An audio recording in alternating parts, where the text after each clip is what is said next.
On today's episode, we're going to install a Drain Master electric drain valve onto our Grand Design Momentum 397TH. So coming out here, you got your drain valve and you got some wiring here. So these two wires go to positive and negative. It's labeled positive, negative. For DC wiring, I think it's kind of weird. You got a black positive, green ground, but whatever. So then you install this communication cable up to your switch, and there's the seals and some lube.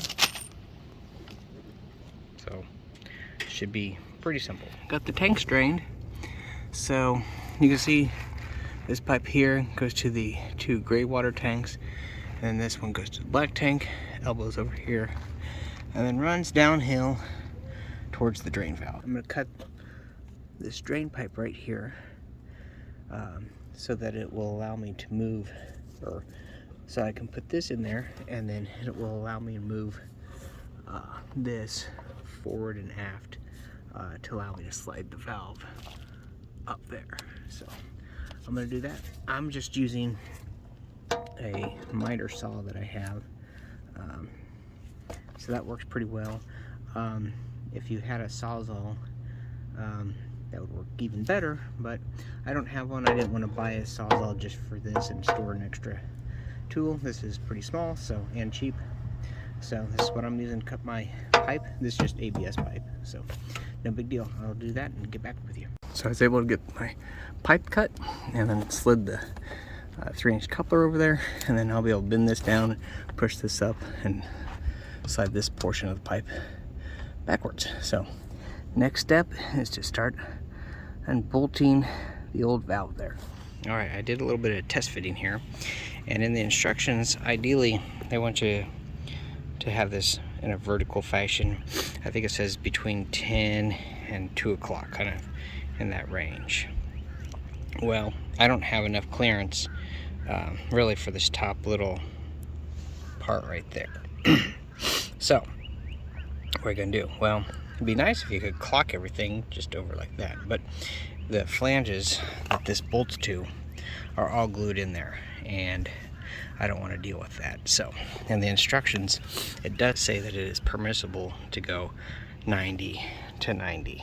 So I'm gonna go like this, which kind of keeps the motor on the uphill side, versus this, and it's kind of on the downhill side. So we're gonna go like this. You also have to lubricate this valve, and it says to make sure to use their gaskets, so don't reuse the ones that are on there. So, and then you slip this over the flange on the pipe, not stick it in there like that. I think it seals better if you go the other way. So that's what I'm going to do.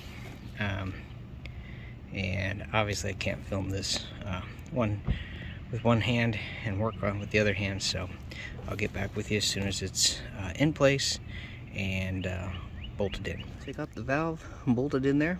A couple notes here. It says don't over tighten these bolts because that can cause binding. So they're just kind of tight.